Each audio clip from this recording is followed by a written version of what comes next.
Africa is once again paying the cost of developing the Western world. African resources and manpower were used to build the vast wealth of Western powers.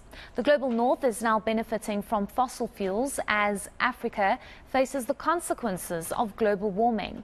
The African Capacity Building Foundation says the continent must take advantage of climate change resources. eNCA correspondent Pindai Dube reports. Africa is responsible for less than 10% of greenhouse gas emissions.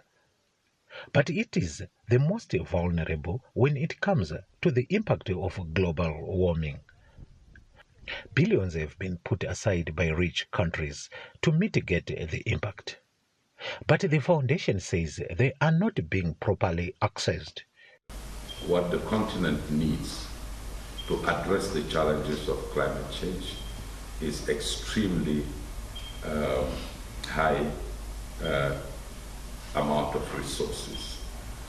But we need also to recognize that the already mobilized and available resources are not always being accessed.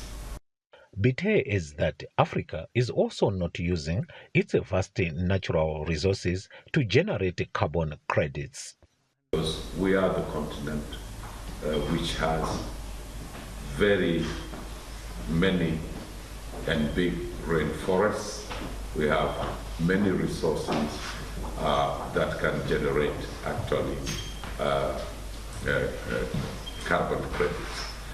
Zimbabwean environmentalist Farai Magu says some Africans must share the blame. Hills are disappearing, like you look at Boterekwa Range, rivers are being polluted, and in some areas they're even pouring harmful substances like cyanide, mercury into rivers, which people will use sometimes even to drink, to bath, and to irrigate their gardens. According to the World Meteorological Organization, 110 million Africans were directly affected by climate change in 2022. Pindai Dube, Harare, Zimbabwe.